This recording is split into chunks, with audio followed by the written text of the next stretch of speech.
one type of a chase. The film that you're going to watch is a vehicular chase, almost the entire film. It's almost a non-stop chase. But more about that in a few minutes. I don't think it's here. However, you know, we can have foot chases. We could have airplane pursuits. I just watched the new Top Gun. You know, it has these. They do a really good job of understanding an airplane, you know, an aerial dogfight. That's the same thing. So what are the elements? Because with the chase scene, we're really going to be dealing way more with the technical. When we talked about capers, you know, do you remember the things that we said help us with a caper? What are some? Yeah, you need a mission, a team coming together, and time urgency. Time is a big deal. Now, time can be a thing in a chase. What else? Ticking clock. Ticking clock. Right. The geography. With the chase itself, which isn't necessarily a genre, although it's possible, but is more likely going to be a sequence inside of something else. There are a number of more physical elements that we can use. A bad movie could have a great chase, right? Because there are certain elements of this that aren't reliant on if we like the character. They aren't reliant on a ticking clock. They're more reliant, they can also be reliant on physical components. What do I mean by physical components? Well, cast your mind out there a minute. If I say car chase, just give me some shots. Tell me some things we might see as a shot in a car chase. A POV. Okay. Of what? Of the driver. Okay. There's one. Of a road. Ways being cleared out for cars to cut through. Okay. We can usually they show like not their point of view, kind of. I know that's what Greg just said, but there are myriad points of view. And there's the point of view that Greg was saying when you're looking out the windshield. Right. What about the rear view mirror, the gas gauge, the gas pedal, somebody trying to jump out of the car. Intense music. Looking in the rear view mirror and seeing somebody shooting a gun, intense music, sound effects. Red lights. We may show stock shots of tires and hubcaps fly off. We may have close-ups that really can be plugged in anywhere to help us expand or contract the chase. We may get shots of tires turning, right? Or a hand on a wheel, or stuff that isn't even necessarily happening in real time, but we're plugging it in there so we can expand and contract real time. Even sometimes they'll have like very wide shots of like both cars on like a bridge or something like that. Which is helping to establish or reestablish geography. Tell us, where are we in all this? Because there is something powerful in seeing in a chase, we see things go through in space, in real time, and not all cut up, and we're like, God damn, that's a great stunt. Remember in Terminator 2, when you see Arnold, and they've got it's all digital enhancement, but you see him, he flies out of a building on a motorcycle. Do you remember that shot? And he's like real little in this giant frame, and you're like, how the fuck did they do it? And of course it was all on cables, and he wasn't on there. It was a guy wearing a mask that was Arnold, but it looked amazing. Right, and at the time at least, it looked really, really cool. But you know, we did this, I don't remember if we were talking about the caper, but in Star Wars, Episode 4, which I always go back to, when they blow up the Death Star, they showed us the plans, they set it up. But even then, as we're moving through that space, what are we seeing? We're seeing screens, we're seeing buttons to fire a weapon, we're seeing us looking around trying to see who's dropping in on us, right? There's all sorts of action informing the chase. Now, I'm not trying to say that there can't be the external, that there can't be a ticking clock. Of course there can.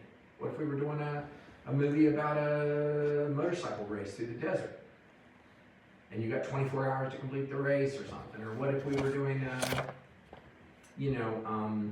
a car chase and we know that there's a little kid tied up in the trunk of the car or something, right? That would change it too. I'm not saying those things can't be an influential part of the thing. It's not that.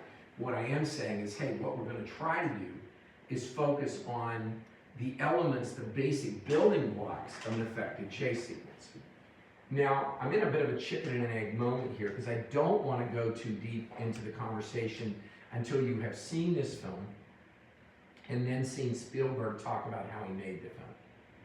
Because once you see that, it's going to greatly alter this conversation or enhance it, because you're going to look at it and go, God damn. I will tell you a few things. Was Spielberg a boy genius? Of course, super talented. But by the time Spielberg got to make this movie, which was a movie for television, it was not a theatrical movie, but it was so well received, he recut it and it played in theaters overseas, did very well. Wow. Most TV movies were not as ambitious as this. This was a very ambitious film, but there were two reasons that they listened and let Spielberg do what he wanted to do. One, even though he was very young, he has somehow gotten himself in, talked himself in. This is almost impossible even then, and ended up directing a bunch of TV shows at Universal Studios. But the shows he directed they were experimenting at the time with rotating. They were TV shows, but they were like mini movies. Now, not everything, like Night Gallery, which was like a follow-up to The Twilight Zone, that Spielberg did some of those. Those would be like a 20-minute episode. But he was doing episodes of Columbo and things like this that really weren't just a 1 hour show. They were kind of bigger. So by the time that Spielberg directed this movie, he had probably directed over 22 hours worth of dramatic television. It's as if he had already directed 10 movies. Mm-hmm. I'm not saying this to belittle him, because those were made under tight conditions, but he did the work. Look, we hear about how if you really want to get good at anything, you got to put in 10,000 hours. Right, focused hours. Right? Well, Spielberg, by the time, he was, whatever this age was, 25 or whatever. I mean, do the math. If he had done 22 hours of original television, and knowing that each one, do the math, each one of those would have required focus of, let's be kind, and say 72 times 6, not counting the post, times 22, that's 9,504 hours, and he hasn't edited a movie. So he had put in, how many? He'd done at least 9,500 hours in prep and shooting, not counting the editing on those movies. And he probably did half again as much. So he was probably not counting his childhood Super 8 movies, and they do count. Not counting his student film. Yes, childhood movies? Yeah, he was making little 8mm films like me. I mean, I started doing the math, and because sometimes I'll be like, how have I been so fortunate? Right. But you Have worked. I really been fortunate? No, you put the hours. Put the fucking work in. And the problem for a lot of people, including me, if I look back on my first few films, I had put in, tens and tens of thousands of hours in a general sense. But as a director, had not had the opportunity to direct 10,000 hours. Not even close. I was probably at 3,000 hours as a director. So it probably wasn't until my third movie that I had actually really, as Greg would say, done the focused work. Mm-hmm. I mean, look, if you want to say, maybe I'm being a little disingenuous. Maybe I did with all the time that I spent reading and studying. But, but I'm talking about real application. Because I think if you don't include application in this, I think you're sort of kidding yourself. A guy could read all about playing the piano for 10,000 hours, but it's not going to compare to Playing for 10,000 right, hours. exactly. But for me now, having done so much work, it becomes, I've heard you guys have heard me say this, it becomes reflexive. So, and I say this because I want to, if anything, I want a fuller picture of what Spielberg accomplished. This was a fucking TV movie, and I remember I was in 6th grade. And it was around this time that TV movies were starting to become a big deal. And there would be 4 or 5 a week, original movies on television. And, well, yeah, you say that, but you know, you're thinking that they're like a big movie, but really what they were like 1.5 episodes of a TV show. That's still cool though. But they had a beginning, a middle, and an end, and people liked it because TV shows weren't like they are now. They were all self-contained. What do you mean? They would, if you watched a cop show, it would have the same 2 cops every week, Yeah. but there were never like, they barely ever referenced an earlier event. Okay. Something started in that episode and ended in that episode. Okay. Well, movies did that too, but they were sort of experimental movies in some ways. You didn't know who was going to die. You know, if somebody was threatened, they may not come back. Because these were complete, they weren't trying to do a bigger picture thing. Mm-hmm. It was a complete story. And Duel knocked the American people on their ass. Because remember, at the time, there were only 3 networks and PBS. So, What were they? ABC, NBC, and CBS.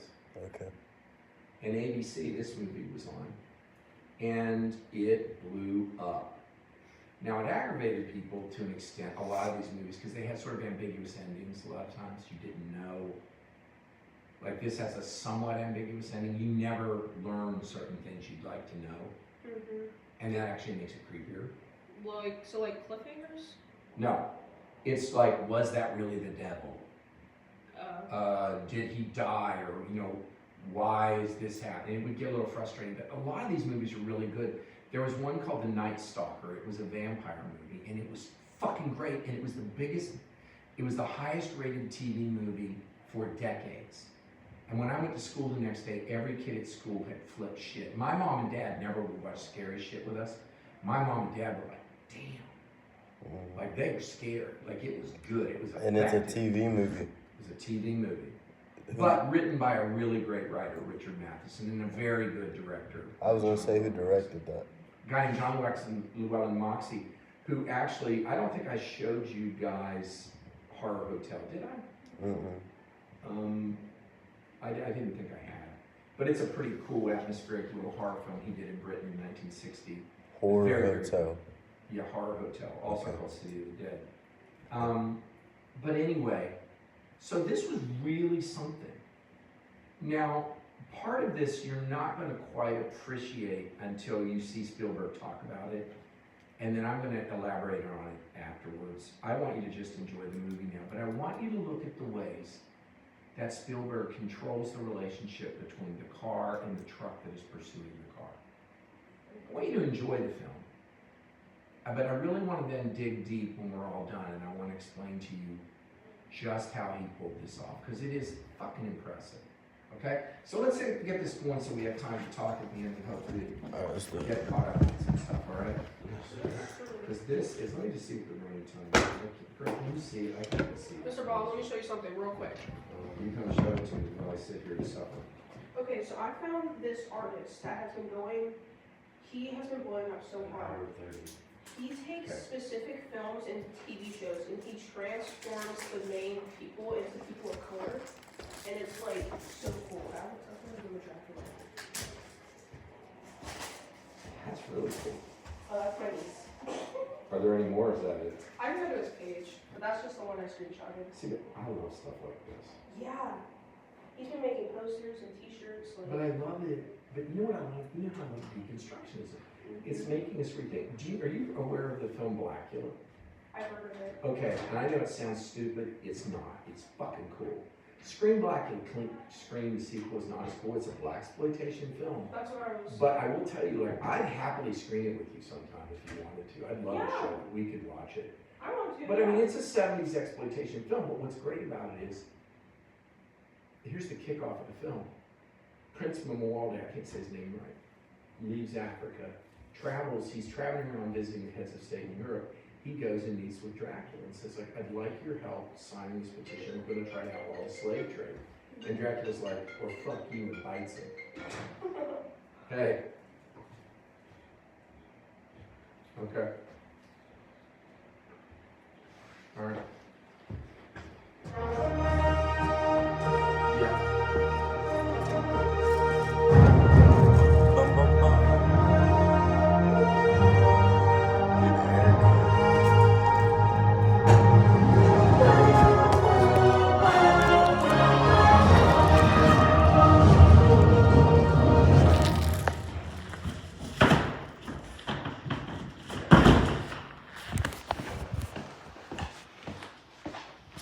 Saying, yeah.